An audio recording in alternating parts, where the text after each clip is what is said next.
Assalamualaikum semuanya, kembali lagi sama aku Sausan. Jadi kali ini aku bersama Dok Nana. Nah, jadi kita pagi ini mau membahas terkait apa nih Dok? Campak. Ini aku lagi panas-panasnya ya. Betul, lagi hits ya kakak-kakak semua. Oke, aku mau nanya nih Dok terkait campak ya Dok.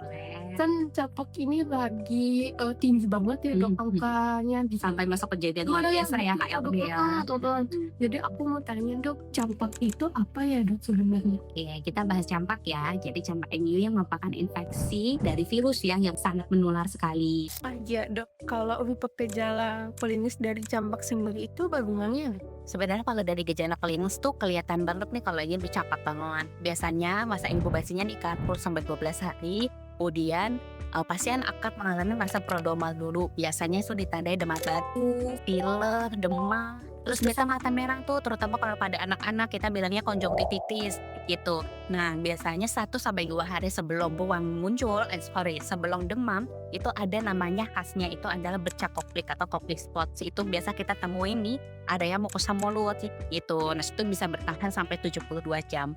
Nah, kemudian 2-4 hari setelah demam muncul, nah baru tuh mulai ruam-ruam, biasanya di belakang leher atau di belakang kepala, dan dia tuh sifatnya sempalokaudal atau misalnya nanti langsung menyebar tuh seluruh tubuh gitu. Nah, itu bisa beberapa hari kemudian gitu. Berarti gejalanya itu bisa menyebar. Untuk ruangnya ya, ruangnya.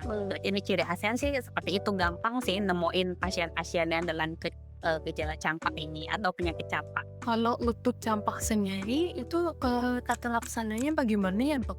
Nah, oke, kalau kita ngomongin tata laksana, biasa seperti pada penyakit umumnya nggak terapi suportif. Kalau terapi suportif jelas ya karena virus dia harus istirahat. Kemudian yang kedua harus cukup nutrisi, harus cukup hidrasi. Dan yang ketiga paling penting yaitu isolasi ya karena penyakit campak ini sangat amat menular dari kita berbicara, dari pasien batuk, kemudian dari pasien ya kita lagi ngobrol-ngobrol kayak gini nih sangat bisa menular. Nah, kemudian kalau pada bayi ya kepada anak-anak biasanya nanti akan diberikan vitamin A kalau berdasarkan saran dari WHO ya, gitu nanti disesuaikan dosisnya berdasarkan usia. Kalau misalnya ada bayi-bayi yang dengan imunokompromis gitu biasanya nanti akan ada pengulaman. Nah, kemudian terapi simptomatik Kak. Kalau simptomatik jelas sesuai sama simptomnya. Kalau pasien demam ya kasih anti demam atau antipiretik. Pasien batuk kasih anti batuk. Terus habis itu yang dengan konjungtivitis ya bisa kita kompres dengan normalsalin atau tetes antibiotik kalau perlu gitu ya. Terus habis itu kalau misalkan kulitnya gitu ya saya sebagai dokter kulit ya biasanya kita pantau aja gitu ya. Jangan sampai ada infeksi sekunder. Terus kulit juga tetap harus dijaga supaya tetap higienis gitu dan nggak terlalu sering dan juga nggak terlalu lembab segitu. Terus ada juga Kak indikasi kapan pasien campak itu harus dirawat di rumah sakit.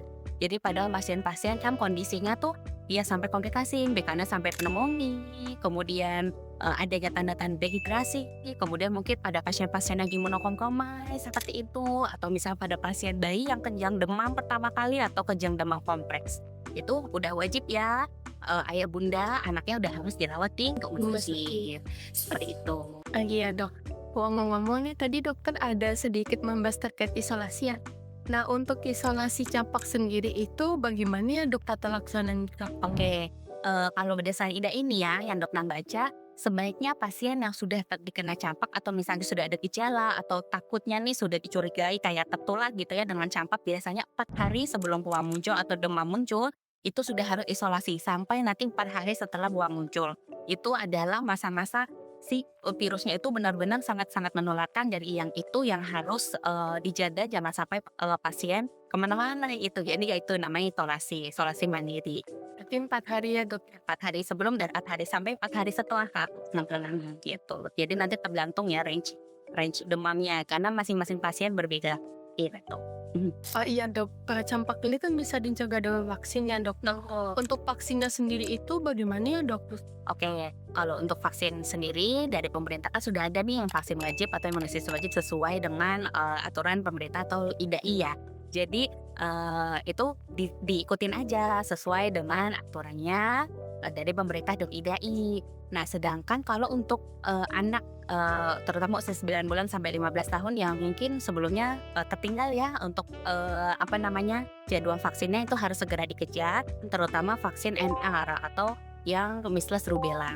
Kemudian buat kita nih Kak, jangan lupa untuk nakes juga pastikan kalian juga lengkap gitu vaksinnya, terutama MR dan MMR karena kita yang exposure-nya juga tinggi banget ya terhadap pasien-pasien campak seperti itu.